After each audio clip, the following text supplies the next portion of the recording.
So I'm sure you can probably kind of see from the side where we've gotten started on what's going to be the motif for our cake. And now I'm going to show you exactly how I did that. The first thing we're going to start with are our plaques on our top tier.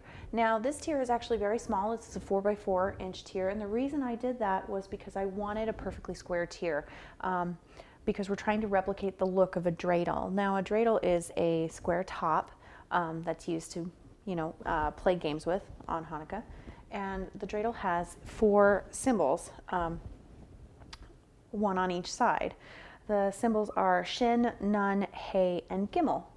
And they're all a little bit different, and we've provided the patterns for you. And so what we're going to do is we're going to do a blue plaque with what's going to originally start out as white, and then we're going to paint it silver. So let's get started doing that. Now we have our 4x4. So what we're actually going to do is we're going to cut a square that's about 3x3. So we have that 1/2 inch of white kind of framing our blue plaque. So start by getting a little bit of your blue fondant out, and if it's dry, go ahead and add a little bit of shortening to it and just warm it up in your hands. And make sure you sprinkle your countertop with a little bit of cornstarch so that nothing sticks. And we're just going to roll this out. Now you want it pretty thin, just because you don't want it sticking too far off the cake, but it doesn't have to be super, super thick either.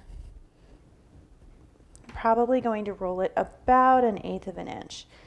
And what I'm going to do is I'm actually going to use my ribbon cutter as a marker. I've set my ribbon cutter at 3 inches, and what I'll do is I'll just kind of score the top of my fondant, and then I will cut using my rotary cutter to get a nice clean edge. I will cut my square out. So all I'm going to do is just very lightly score that one way, and then you want to come back and make sure you're nice at a nice 90-degree angle and score the other way, just to mark it, and then we'll go back and cut our plaque out.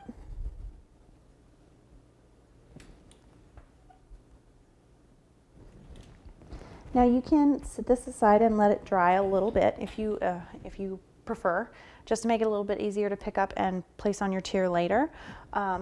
Or you can use it just as is. It's kind of up to you. Just keep in mind, if you let it dry out and your tier isn't completely flat, you can have some breakage or some cracking if you're trying to press on a completely dried plaque onto a not perfectly flat tier. So now what we're going to do is we're just going to take a small amount of our white, kind of the same thing. You want to roll it out relatively thin, but not too thin that it's that your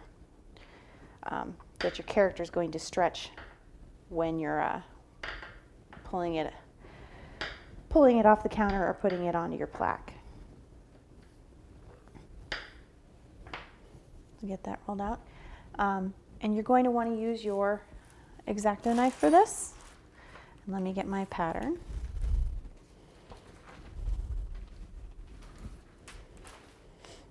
Now this little character right here, this is Nun, which is one of the side characters. And when you put your pattern down, if you just put a little bit of shortening on the back of it, it'll keep it from sliding around while you're cutting around it. I'm just going to put that down.